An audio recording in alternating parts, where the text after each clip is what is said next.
হঠাৎ দেখলে মনে হবে ডিমটা ইচ্ছা করে ভেঙে দিয়েছে, কিন্তু কেন এমন করে? নিজেরই সন্তান নষ্ট করে।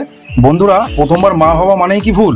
হ্যাঁ, অনেক সময় জেব্রা ফিঞ্চ বা অন্য যে কোনো ফিঞ্চ পাখি যখন প্রথমবার ব্রিডিং করে তখন ভয় পায় বা নার্ভাস হয়ে যায়, ঠিকমতো ডিমে বসে না, ডিম ফেলে দেয়, এমনকি অনেক সময় ডিমটাকে ঠোক্কর মেরে ফাটিয়ে দেয়। এতে নতুন পাখি প্রেমীরা খুব ভয় পেয়ে যায়, ভাবে আমার পাখি কি কখনো বাচ্চা দেবে না। কিন্তু এটা একেবারেই স্বাভাবিক। প্রথম ব্রিডিং সাধারণত পরীক্ষামূলক হয়। ওদের বয়স যদি 5-6 মাসের মধ্যে হয় তখন এমন ভুল বেশি হয়। এই সময় তোমাকে করতে হবে একটাই কাজ, ওদের শান্ত পরিবেশ দিতে হবে। মানুষজনের ভিড় বা ক্যামেরা বেশি ব্যবহার না করাই ভালো, আর খুব বেশি আলোও না। ওদের খাঁচায় নারকেলের ছোবড়া, ডিম পাড়ার পর এগ ফুড আর পর্যাপ্ত ক্যালসিয়াম দিতে হবে। প্রথমবার না পারলেও দ্বিতীয়বার তৃতীয়বার থেকে ওরা চমৎকার প্যারেন্ট হয়ে ওঠে। তাই ধৈর্য ধরো, ভালোবাসা দাও, নিশ্চিত সফলতা আসবেই। বন্ধুরা, ভিডিওটা কেমন লাগলো অবশ্যই কমেন্টে জানিও। আর আমার চ্যানেল নতুন হলে চ্যানেলটা অবশ্যই সাবস্ক্রাইব করো আর লাইক করতে ভুলো না। তো বন্ধুরা, দেখা হচ্ছে পরের ভিডিওতে। ততক্ষণ সবাই ভালো থেকো আর সুস্থ থেকো।